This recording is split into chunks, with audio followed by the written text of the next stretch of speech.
दोस्तों नमस्कार। स्वागत है आप सभी का अपने यूट्यूब चैनल टॉपर क्लासेस में।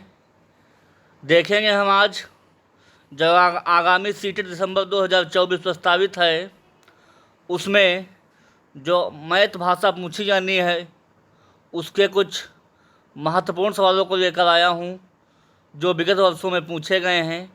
एक बार ज़रूर देखिएगा। अगर कंटेंट अच्छा लगे तो प्लीज़ चैनल को लाइक करिएगा, सब्सक्राइब करिएगा, दोस्तों में शेयर करिएगा। सर्वप्रथम आज सबसे महत्वपूर्ण त्यौहार दीपावली को सभी को हार्दिक शुभकामनाएं। अच्छे से दीपावली मनाइए, पढ़ते रहिए, अपनी तैयारी को मजबूत करते रहिए और ईश्वर से प्रार्थना है अगली दीपावली आपके जीवन को प्रकाशित करे और आने वाला त्यौहार आपके लिए हर दिन सुखमय करे। ऐसी ईश्वर से प्रार्थना। देखेंगे हम आज पहले क्वेश्चन पे हम लोग चलेंगे। बेहद इम्पॉर्टेंट रहेगा कि कह रहा है एक त्रिभुज के दो कोण 50 डिग्री और 30 डिग्री हैं तथा तीसरा कोण ज्ञात कीजिए। देखिए, मान लेते हैं त्रिभुज है ये त्रिभुज हो गया ए बी सी। इसके कोई दो कोण दिए गए हैं और तीसरा कोण निकालना है। तो हम जानते हैं कि त्रिभुज के तीनों अंतःकोणों का योगफल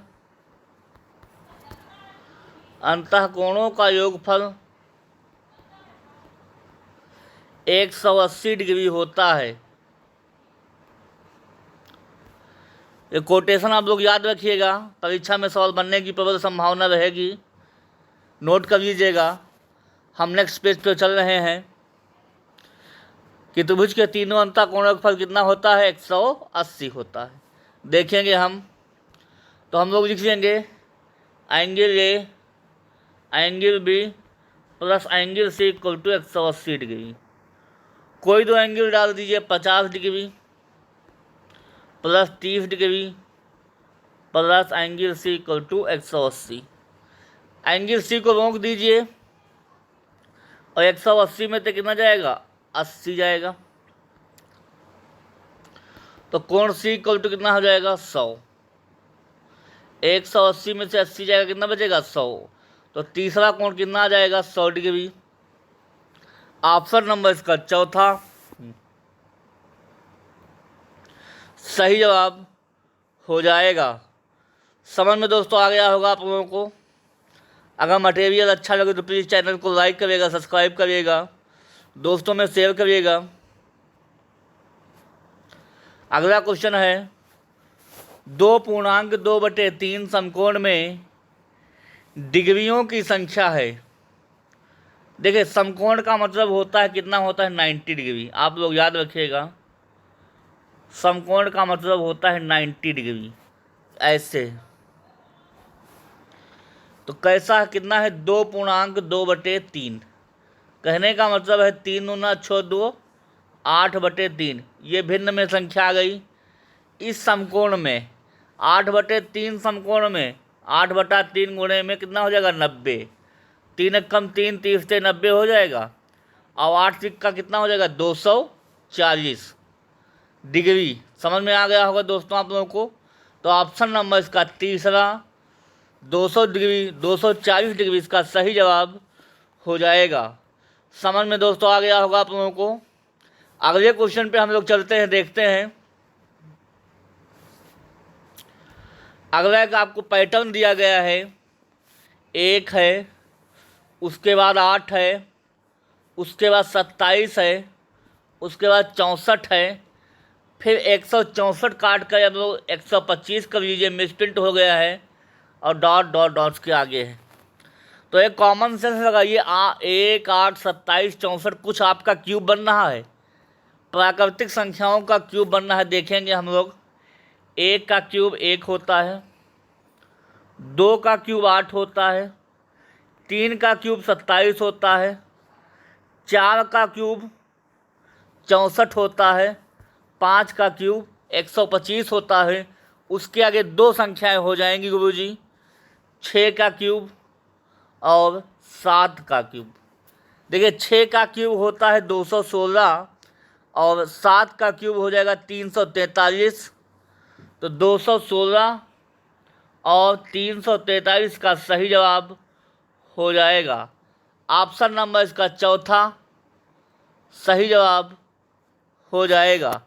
6 छांग 36, छक्का कितना होता है 216।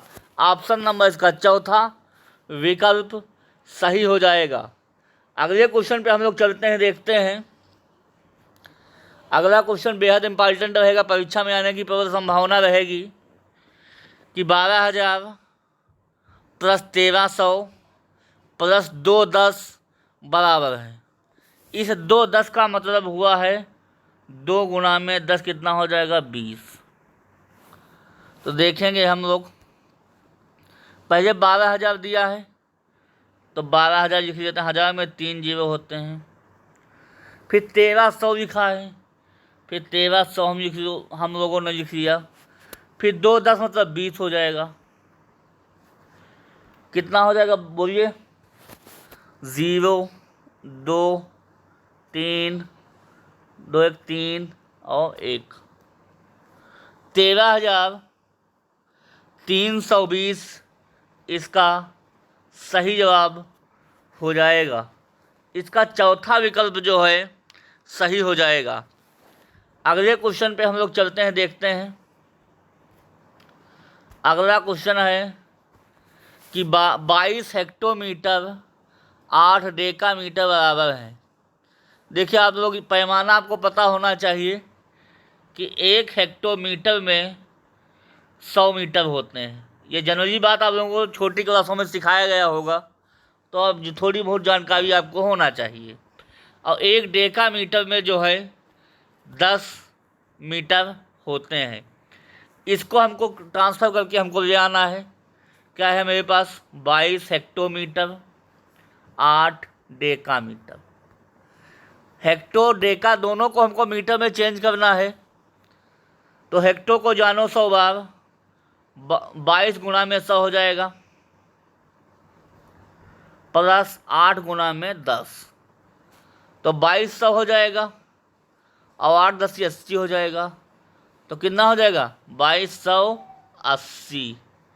ऑप्शन नंबर इसका तीसरा सही जवाब हो जाएगा।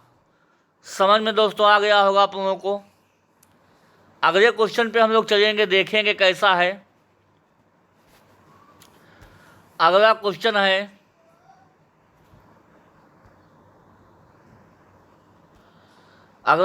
है कि अंकों 5, 1, 0, 3, 9 और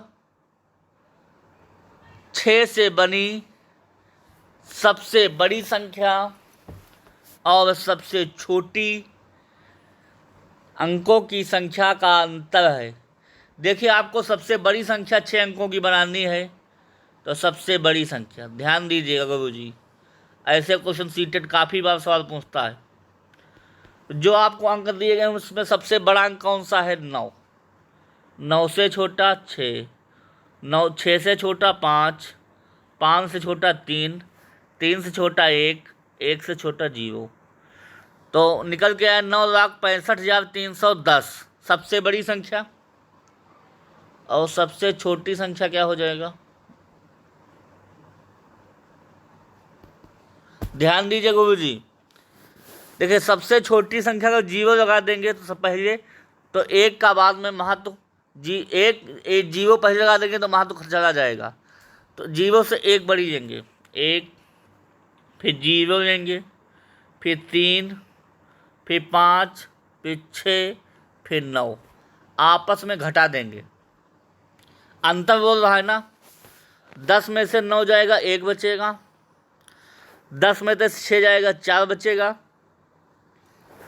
और इधर बचेगा 12 में से 5 जाएगा 7 बचेगा, 4 में से 3 जाएगा, 1 बचेगा, 6 हो जाएगा, 9 में से 1 गया, 8 बचेगा। 86,001 86,77,41 ऑप्शन नंबर इसका तीसरा सही जवाब हो जाएगा। समझ में दोस्तों आ गया होगा आप लोगों को। अगले क्वेश्चनों पे चलते हैं, हम लोग देखते हैं।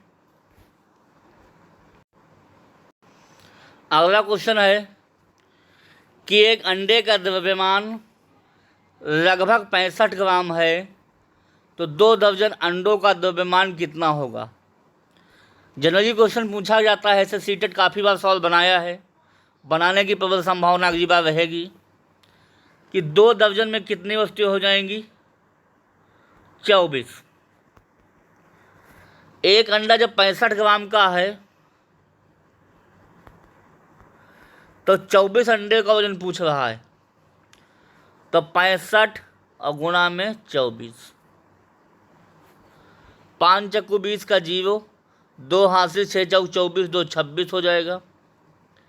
65 दूना 130 हो जाएगा। 0 6 5 1 निकल के आए 1 5 6 0। कहने का मतलब है 1 kg 560 ग्राम हो जाएगा। इसका जवाब ऑप्शन नंबर तीसरा, 1 की अगर 3 संख्या इसका मतलब 1 किलो है और 560 ग्राम। ऑप्शन नंबर इसका तीसरा सही जवाब हो जाएगा। समझ में दोस्तों आ गया होगा आप लोगों को। ये नॉर्मल क्वेश्चन था, काफ़ी बार सीटेट पूछा है, तो परीक्षा में पूछा गया, इसलिए हमने इसका कलेक्शन किया था। अगले क्वेश्चन पे हम लोग चलेंगे, देखेंगे। अगला क्वेश्चन है कि 2 संख्याओं का अनुपात 3:4 है और इन संख्याओं का योगफल 420 हो तो सबसे बड़ी संख्या का मान ज्ञात कीजिए। सीटेट 2015 में भी पूछा है और सवाल इसको अरबी में भी पूछा है। देखिएगा, नंबरों का जो है अनुपात आपको क्या दिया गया है, रेशियो 3:4 दिया गया है, ठीक है। और योगफल दिया गया है हमको, योगफल सम, ठीक है। सम हमको दिया गया है 442। देखिए अनुपात का सम कितना है, 4 3 7, और बट हमको ओरिजिनल में दिया है 420। एक की वैल्यू कितनी आ जाएगी, 60। जब एक की वैल्यू 60 आ गई तो सबसे बड़ा नंबर का अनुपात कितना है, 3 और 4। तो यहाँ से हमको 60 180 हो जाएगी पहला नंबर, और दूसरा कितना हो जाएगा, 6 चौक 24। तो छोटी संख्या 180 तथा बड़ी संख्या 240 हो जाएगी। ऑप्शन नंबर इसका तीसरा सही जवाब हो जाएगा। समझ में आ गया होगा। अनुपातों को हमने जोड़ दिया और जो ओरिजिनल नंबर का जोड़ था उसके बराबर कर दिया, एक की वैल्यू पता चल जाएगी, जो आपको अनुपात दिया गया था उससे मल्टीप्लाई कर दीजिए, आपस में संख्याओं का जो है संख्याएं निकल के हमारे सामने आ जाएंगी। अगले क्वेश्चन पे हम लोग चलेंगे, देखेंगे। कुछ जो है निम्नलिखित आपको दिए गए सेंटेंस बताना रहेगा इसमें कि निम्नलिखित कथनों में से कौन सा कथन सही है।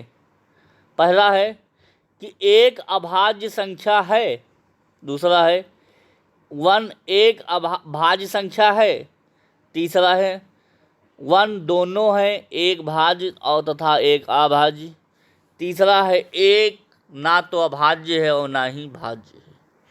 सीटेट सवाल बनाता है, ऐसे आपको घुमाएगा काफ़ी बार, मगर कॉन्सेप्ट क्लियर रहेगा तो आपको घूमने की कोई ज़रूरत नहीं है। जो भी आपके सामने आता है धनुष चलाते जाइए, निशाना लगाते जाइए, आपके सामने सारी मुसीबत दूर। पहला है कि 1 जो है एक अभाज्य संख्या है, ये बिल्कुल गलत है महोदय। सबसे छोटी अभाज्य संख्या हम की बात करें तो सबसे छोटी जो है अभाज्य संख्या जो है 2 होती है। अगला जो है सबसे छोटी अभाज्य संख्या कौन सी होती है, ध्यान दीजिएगा गुरुजी, 2 होती है। कौन सी होती है, 2। इसलिए पहला ऑप्शन आपका गलत हो जाएगा। दूसरा है 1 एक भाज्य संख्या है, ये भी बिल्कुल पूर्ण रूप से गलत है। एक भाज्य संख्या नहीं है। सबसे छोटी अगर भाज्य संख्या की बात करेंगे हम, सबसे छोटी भाज्य संख्या जो हो जाएगी वो हो जाएगी 4। ये भी ध्यान दीजिएगा महोदय, आपको घबराना नहीं है। तीसरा है कि एक दोनों है, एक भाज्य और एक अभाज्य संख्या, ये जो ऑप्शन ये भी गलत हो जाएगा। 1 ना तो भाज्य है और ना ही अभाज्य है, इसका चौथा ऑप्शन सही हो जाएगा। 1 ना तो अभाज्य है और ना ही भाज्य, से ऑप्शन नंबर इसका चौथा सही जवाब हो जाएगा। दोस्तों ये कोटेशन आपको कैसा लगा एक बार सोच समझ के देख लीजिएगा। 1 ना तो भाज्य है और ना ही अभाज्य है।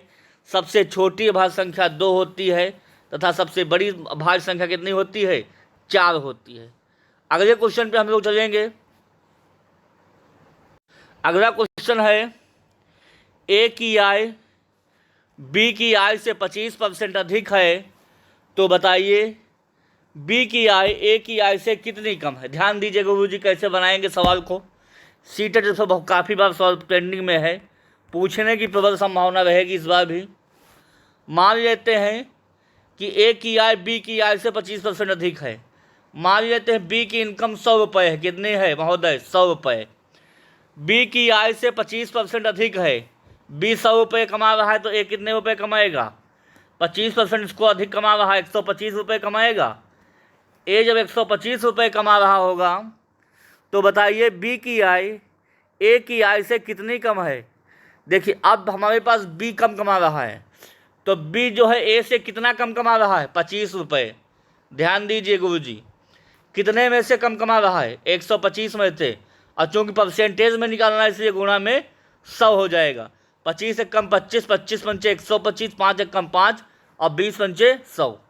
इसका जो है सही जवाब 20% इसका सही जवाब हो जाएगा। तो दोस्तों ये कुछ सवालों की श्रृंखला थी जो समाप्त होती है। ऐसे चुनिंदा क्वेश्चनों को ये टॉपर क्लासेस या जो है टॉपर क्लासेस को आप लोग ज्वाइन कीजिएगा, देखना ना भूलिएगा आप लोग।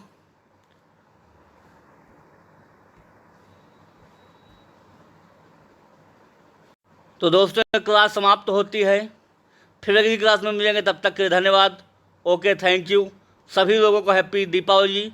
खूब मनाइए, मस्ती कीजिए, और फिर हम लोग इसी जोश और उमंग के साथ इसी क्लास में फिर मिलेंगे। तब तक के लिए धन्यवाद। Okay, thank you.